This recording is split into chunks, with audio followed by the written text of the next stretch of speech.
Сегодня, конечно же, также приехали поздравить бывшие солисты ансамбля «Каяш». Один из них Рустам Миникаев, который также внес огромный вклад в становление нашего ансамбля «Каяш». Встречайте!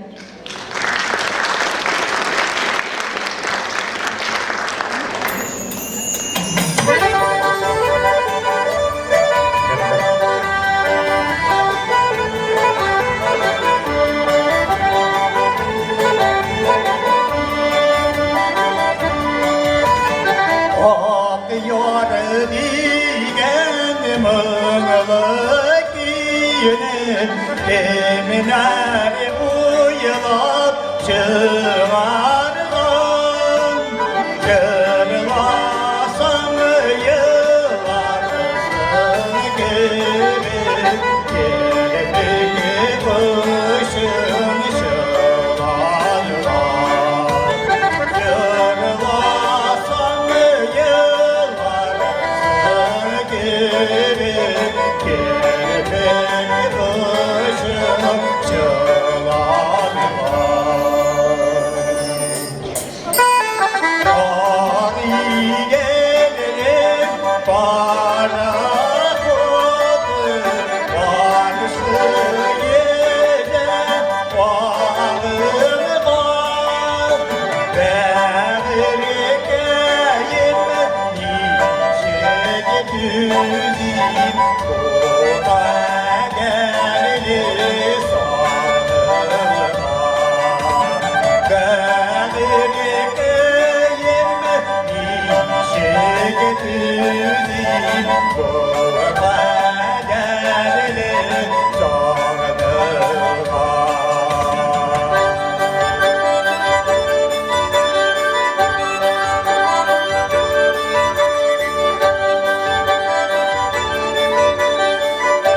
dünyada badeler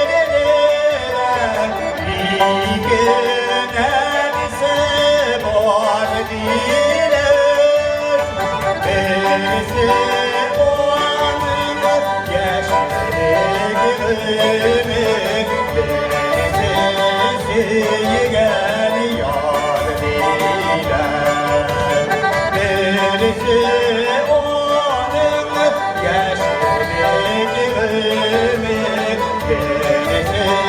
Sigen yar